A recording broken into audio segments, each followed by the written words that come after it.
Have you ever approached a state with an understanding of one set of challenges and encountered a completely different challenge, or the population there has a completely different complaint about the governance in that particular state? Has that happened before?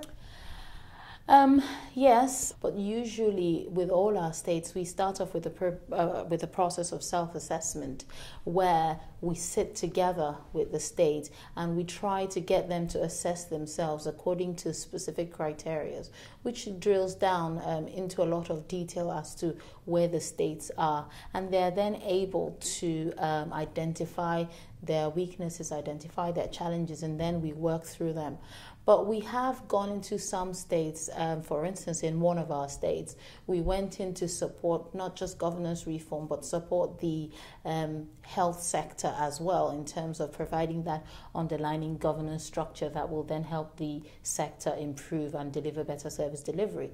But we were then told that the state government was not interested in health and they were more interested in education. And in that way, we then had to, of course, move away from health and support education. And we're hoping that by supporting one sector, it will open doors. Once you start to see the benefits from having the right structures in place and putting the right resources and being transparent and accountable, that you are then able to provide reforms in other areas. We used to have 5 states and now we have 10 states.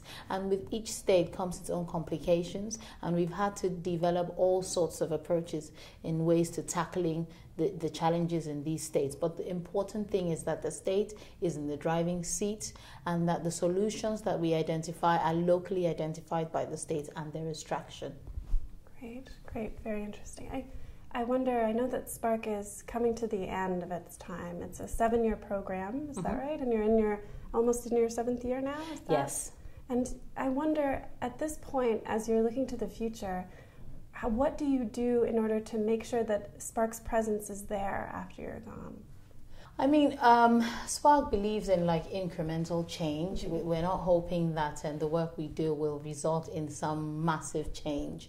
But part of our legacy has been able to provide civil society organizations with the tools and the knowledge that they need to demand for better services or for better improvement in government performances, basically. I'll give you an example.